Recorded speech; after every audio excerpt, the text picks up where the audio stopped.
Hello everyone, I'm Joshua. And I'm Amy. I'm Jay.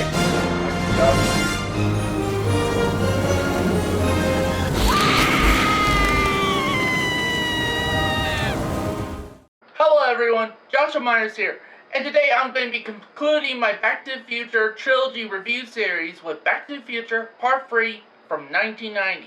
Going back to 1885, and I'm bringing you home. Welcome to the rousing conclusion of Back to the Future.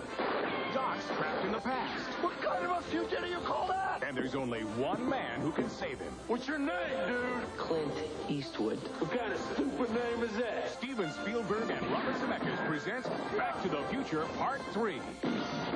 Where'd you learn to shoot like that? 7-Eleven. Rated PG. Back to the Future Part 3 stars Michael J. Fox, Christopher Lloyd, Mary Steenburgen, Tom Wilson, Leah Thompson, and is directed by Robert Zemeckis. The plot of Back to the Future Part 3 is that stranded in 1955 after a freak accident, Marty McFly, portrayed by Michael J. Fox, discovers that he must travel back to 1885 to rescue Doc Brown, portrayed by Christopher Lloyd, before he becomes romantically involved with schoolteacher Clara Clayton. Now it's up to Marty to keep Doc out of trouble and get them back to the year 1985. It's been a while since I've done a review for one of these Back to the Future movies. The last time I did one was Back to the Future Part 2. In fact, that was one of my earlier reviews. In fact, for the first movie, that was like literally one of my earlier reviews on this channel. So I guess it come full circle in that regard. So, and this was the first time I've seen Back to the Future Part 3. Just get down to my thoughts. What are my positives with Back to the Future Part 3? Honestly, for me, I think this time there's a much more clear idea as far as what they wanted to do with this film than, what they wanted to do with the second movie. If you guys have seen my review Back to the Future Part 2, you would know that I did not really care for that film. Seemed like the film was really confused as far as what it wanted to be. This one seemed much more streamlined. They seem to know this film seems to know what it wanted to be, and I think it did a good job at that. For one, I think the humor is actually not bad either. They still have the characters we grown to love, like Marty McFly, Doc Brown, and their performance, and Michael J. Fox and Christopher Lloyd's performance is still really good. So, as those characters. Like, first of all, one of the things I do like is that it really opens up at the end of the second movie, where the second film left off, which is what they did for the second film. So, I like the fact that these movies seem to literally, happen moments later after each movie. But I really do like the main setting of this, having it take place in 1885, so basically during the time of the Old West. And I think they got the Old West synthetic down really well, I think. Also, I thought this movie had much more emotion put into it than the last film. More so than the second film, actually. There's much more emotional moments. I did like Doc Brown's kind of character arc in this, where basically, it's like, he's kind of torn between staying in the past and staying in the future, because he's having to think both with his mind and heart, especially after falling for a school teacher back in the past. And I just felt for him, actually. I really did. Felt bad for him. It was one of those cases where I was rooting for Doc Brown in this, especially in this movie. Because, honestly, to be honest, this is much more of a Doc Brown movie than the other ones, The first one showed Marty McFly going back in time, and just coming across, just different stuff. The second one was him going into the future and also going to, alternate, 1985. Yeah, so there was that, but this one mainly focuses on Doc Brown, Christopher Lloyd's character, and I think they handled that really well.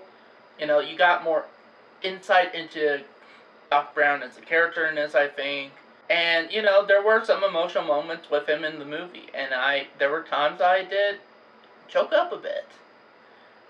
And also, when something good does, and here's the thing, there's one point in the film where he's just so lost in that, and he's just so depressed.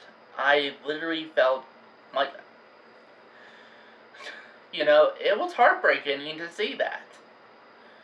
Like, somebody who was that kind-hearted in that, and somebody who, was so intelligent in that, uh,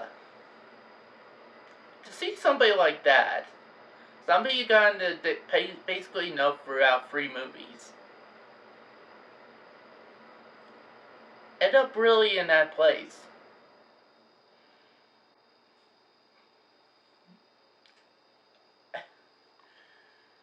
Okay, yeah, and then when something good does come his way in this movie, I'm like, I cheer. I'm literally like, yes, and also I felt like this film was a very much good conclusion to this trilogy, actually. Honestly, don't, like, a lot of people are wanting Back to the Future Part 4. Honestly, for me, I don't really want one. Actually, I think Part 3 ended the trilogy really well. And if they were to do Part 4, you know, first of all, Michael J. Fox is older. Uh, Christopher Lloyd is older.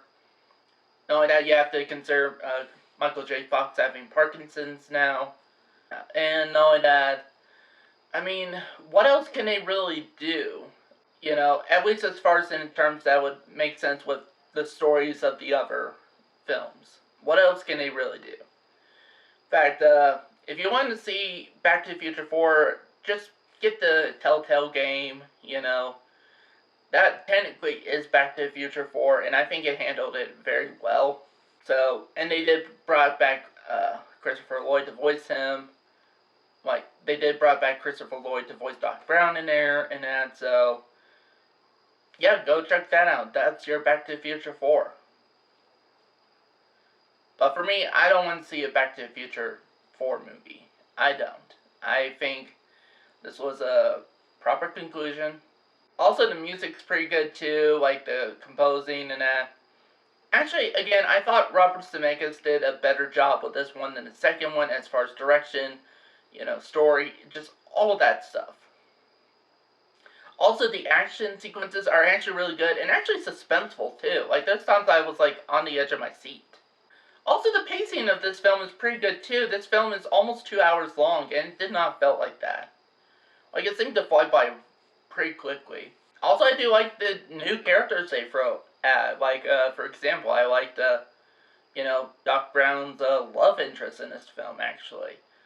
She's smart, intelligent, and also, she eventually gets her badass moment, actually. What are my negatives with Back to the Future 3? Honestly, for me,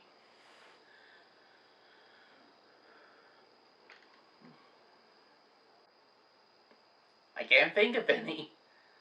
At this moment, I can't. I'm sorry, I can't think of any negatives. But I will say this.